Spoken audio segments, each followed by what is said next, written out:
I'm Zane Lamprey. In this episode, I go 3 sheets to Moscow. I drink vodka, beer, among other things, and a guy beats the crap out of me with a branch. It's a good show. Wind up.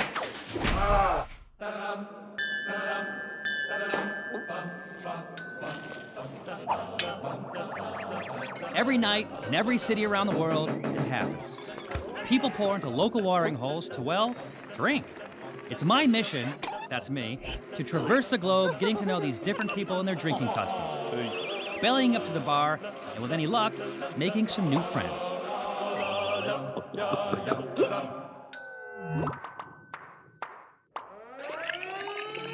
Warning, when drinking in Moscow, dress appropriately. You put a hat and a bra on me. You'll see more of that later. You wear the bra! No. But first, Moscow. It's been the capital of the Russian Empire, the Soviet Union, and now the Russian Federation. Technically speaking, it falls within Europe. Yet to many outsiders, it represents the heart of the so-called Eastern Bloc. For me, it represents the heart of the so-called vodka belt.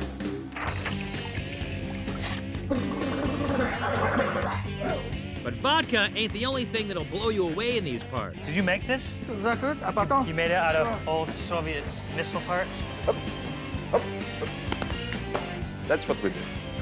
Now the question, can I hold my own with quite possibly the toughest drinkers on the planet? At any moment, police can arrive and kick our asses out. Find out when I go 3 sheets to Moscow.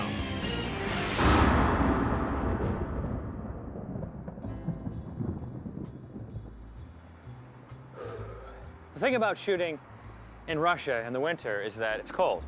But if you dress accordingly, long underwear, gloves, big furry dog sleeping in my head, and vodka, it's much easier to stay warm. Okay. Yes, a little vodka would take the edge off, but I'm told that to truly prepare myself for the coming drinking excursion, I should first pay a visit to a Russian bathhouse. Now, I've been warned that strange things happen in Russian bathhouses, but then again, Bathhouse. strange things happen on this show, so I'm in. Oh, hi there. This is Moscow's famed Sanduny Banya, known as the Tsar of Russian bathhouses. It's been around for over 200 years. And like most traditional Russian bathhouses, the women and the men have their own separate facilities, and there's no crossover. How are you? This is Alexander, and this is Gregory. I'm going in there. I hope you're in the mood for a lot of male nudity and an overall sense of awkward uncomfortableness, because that's what you're gonna get when you watch this scene. Take this off. It's a show for you. Here you go, Curtis. The first step is to lay face down in a sauna that hovers around a sweltering 190 degrees Fahrenheit. You getting fogged up, Curtis? You getting hot, buddy? Next, a gathering of twigs is used to give my sweaty back a thorough lashing. It's almost like I said something about your mother. This is supposed to promote healthy circulation.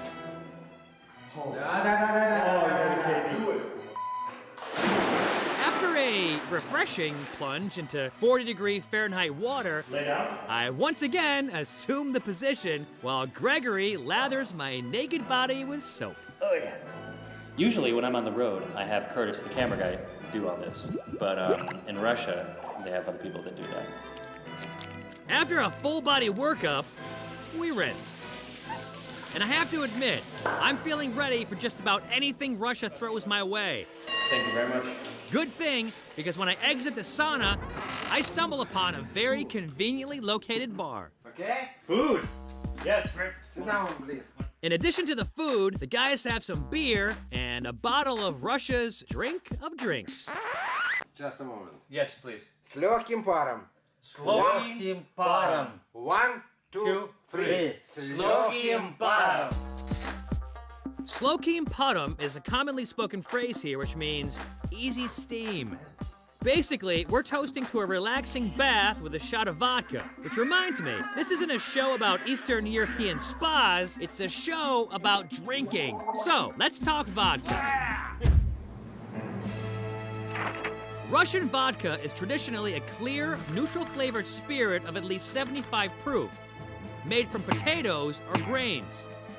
And while countries outside the vodka belt embrace a wider definition that allows for other source materials, such as grapes, beets, and berries, the Russians and their vodka belt comrades think that's a bunch of BS, and they're holding tight to their standards. It's good vodka. Это бутафория. The vodka we're drinking is Sanduni vodka, made specifically for the Sanduni bathhouse, and only available for purchase here.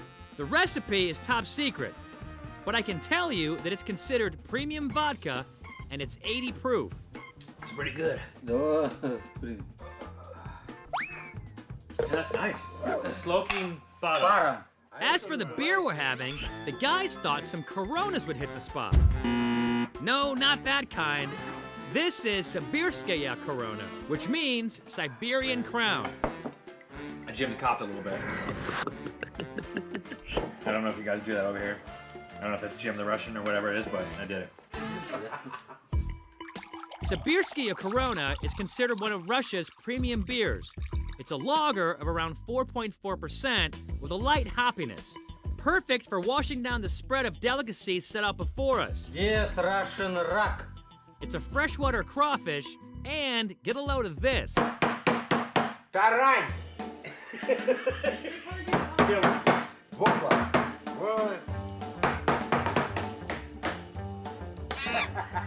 This is karushka. It's fish that's been salt cured and slowly smoked into kind of a fish jerky. Корюшка. Корюшка. Корюшка. Beating it makes it easier to remove the skin and pull the meat from the bones. This is good. I like this fish. Актер. Who? What happened? На завтра уволят. You know what's awesome is the fact that we don't understand each other. I like it. You don't understand me, I don't understand you, and together we just sit here and just drink. Да, It doesn't matter. еще бы. Beautiful. Beautiful. I have to admit, I can't think of a better way to start the trip than this.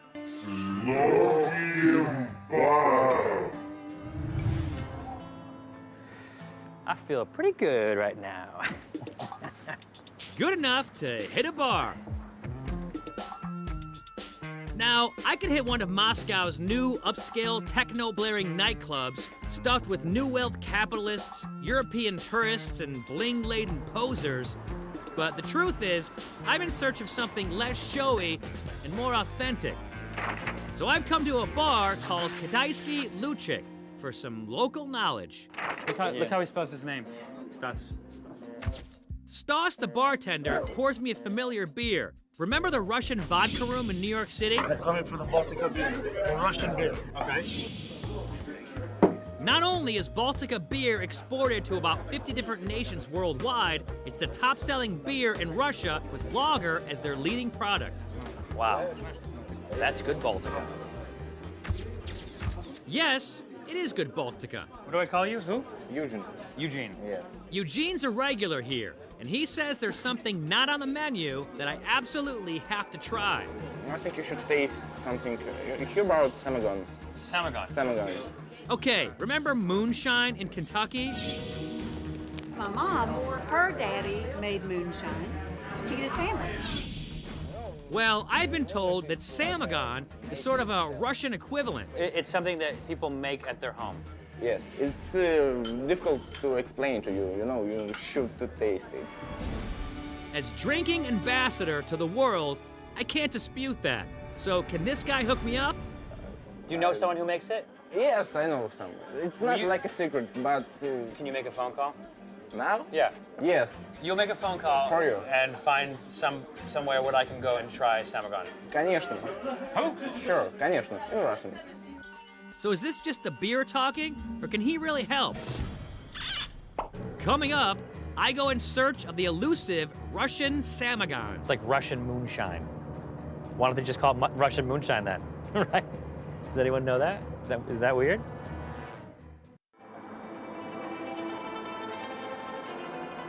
day 2 in Moscow, and I just hope Eugene hasn't sent us on a Samagon goose chase. It's difficult to explain to you, you know, you should to taste it.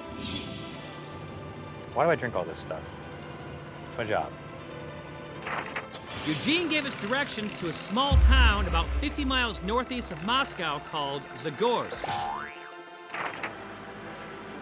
Hold. I'm told that a guy named Victor awaits my arrival. You make samagon Samagon. in here? Can we go in? Да. Thank you.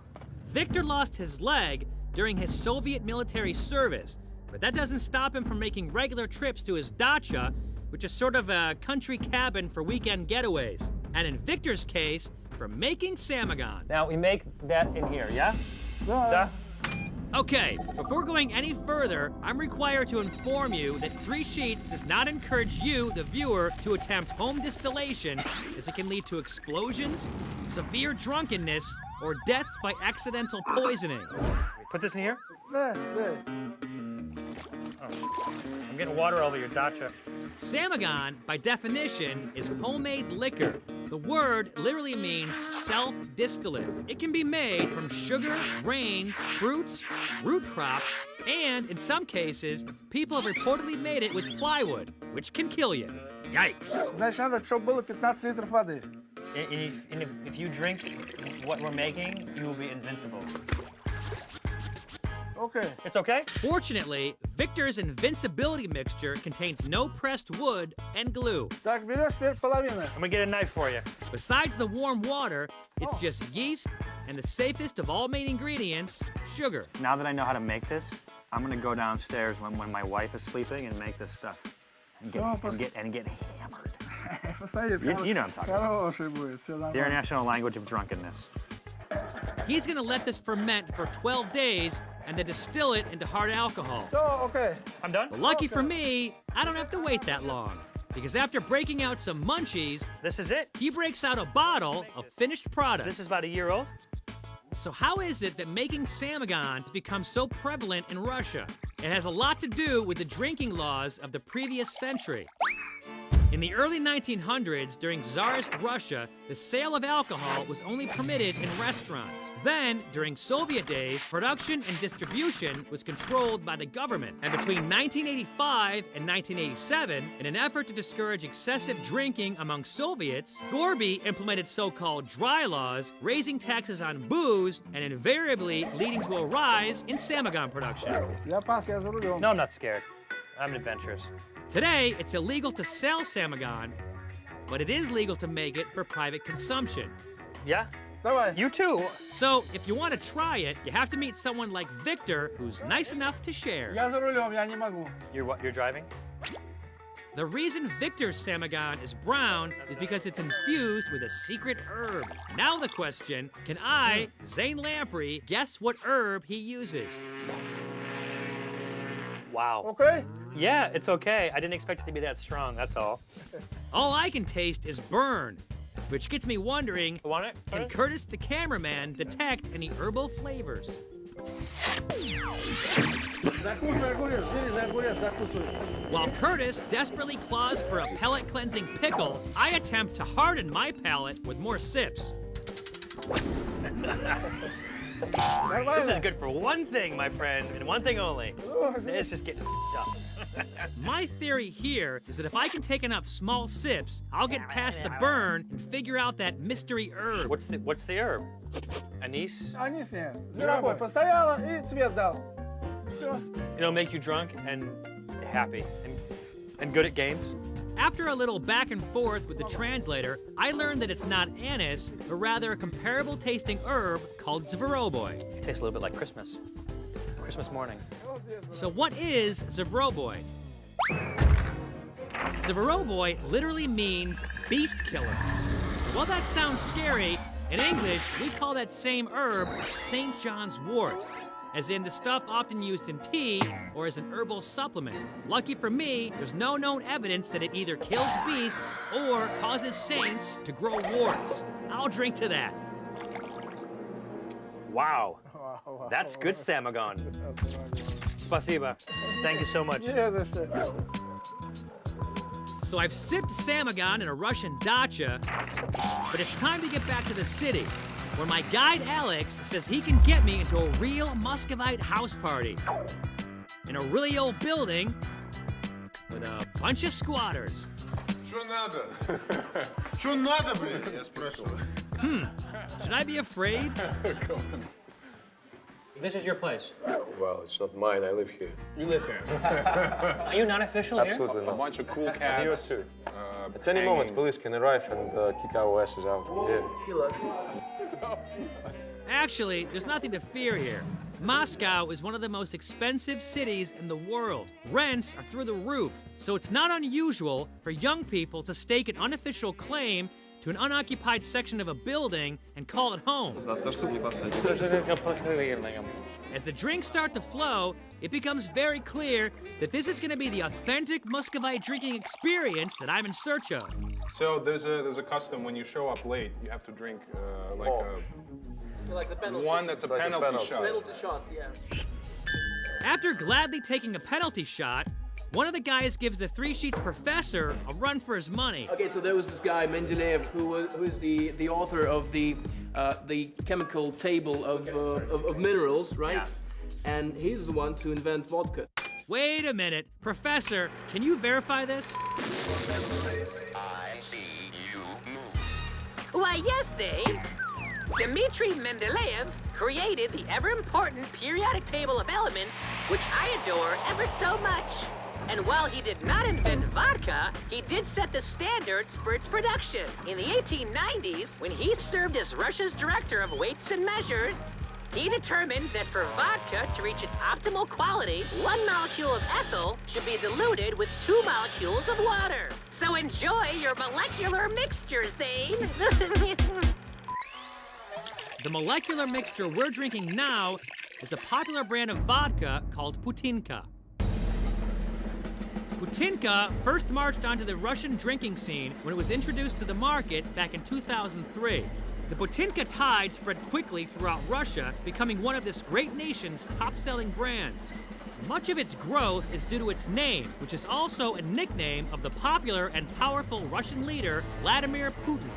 This association is somewhat of a sore spot for Putin because he doesn't approve of his name being used for commercial purposes. However, he has no legal recourse because Putinka is actually a nickname and not his real name. So, like it or not, he finds himself to be the unofficial mascot for a mass-produced Russian vodka that sells for around 130 rubles, or $5 a bottle. That's good, Putin. As we toast our Putinka, the guys become very eager to debunk some Russian stereotypes. If you see any American film about Russians, you will find somebody dancing like this. Yeah, like spies like us. This is a bull. This is stereotype. Coming up, we'll attempt to clear up some misconceptions. Bull completely. Is it bull or is it old school?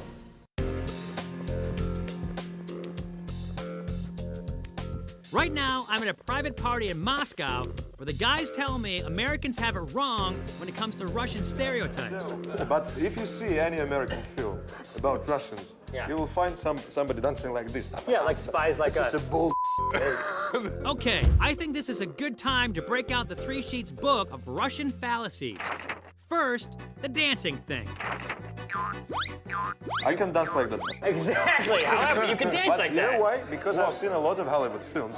You learn to dance like that from American films as opposed to anything. Exactly. Yeah, because it's a stereotype. Okay, now fallacy number 2. Whenever Russians open a bottle of vodka, do they really throw away the cap? When you open a bottle, it is bad luck to not finish it. Therefore, when you open a bottle, you throw the cap out, which makes you forced to drink it. Bull completely. Is it bull or is it old school? No, it's bull. It never happened. No. It's just It was bull. never tradition. No. And last but not least, is it true that you never fill your own glass? It's a stereotype. It's a bull. To take the vodka in your own glass yourself. Yeah. Somebody has to do that, but this is a bull. So there you have it. If you drink in Russia, you don't have to dance, you don't have to toss the vodka cap, and you can fill your own glass. So let's drink for killing stereotypes in your show. Yes, exactly. Now that we've killed stereotypes and a lot of vodka, it's time for something different. Wanna try a Russian cocktail? What's that? It's called Yorsh. Who's gonna drink it with me? No one. When the beer comes out to join the vodka, I have a pretty good idea where they're going with this. It's a Russian twist on a global classic. I've had flaming cucaracha bombs in Mexico, soju bombs in South Korea, sake bombs in New York City, flaming Frodos in the Philippines, Steve McKenna's Irish American in Kentucky, and now, here in Russia, it's Yorshes for everyone. Oh, that's vile. Yorsh, by the way, means rough. Yeah, I know. And they do go down a bit rough. That's crazy, man. You ready? On that note, I think it's time to call it a night. We've celebrated leaders. That's good, Putin. We've debunked stereotypes. This is book. And we've dropped some bombs. That's crazy, man. I've survived Moscow at its most hardcore. That's awesome. Dude, that's awesome. And in honor of that, I think now is a good time to drunk dial my mom. Oh. I speak English very badly. That's my mom.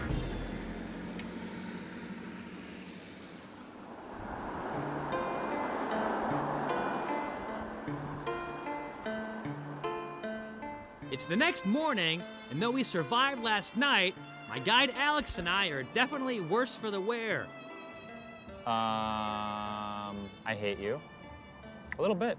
Really, I'm disgusted with the both of us.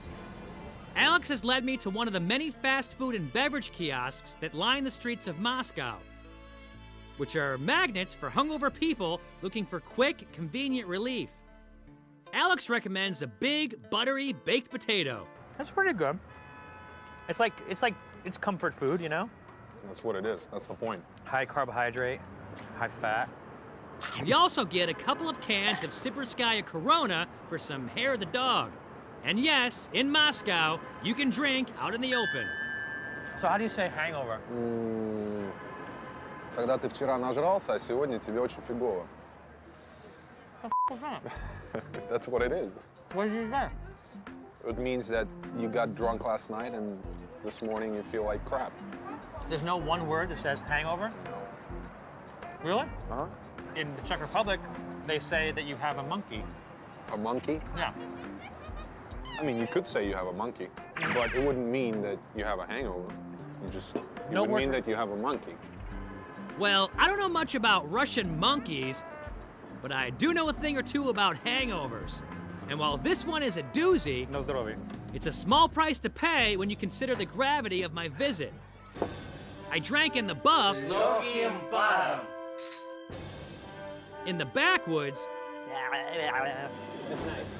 and in the company of newfound comrades.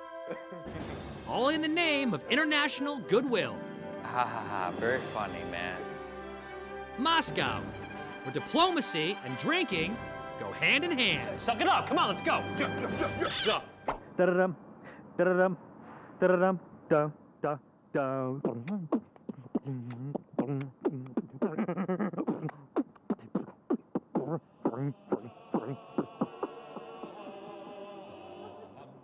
Now, you know the other rule in 3 sheets, right? You drink when you see Pleiplias, and you also drink when you see puppies! Puppies! Why do they have to blur out my butt? It's natural. It's nice to blur out.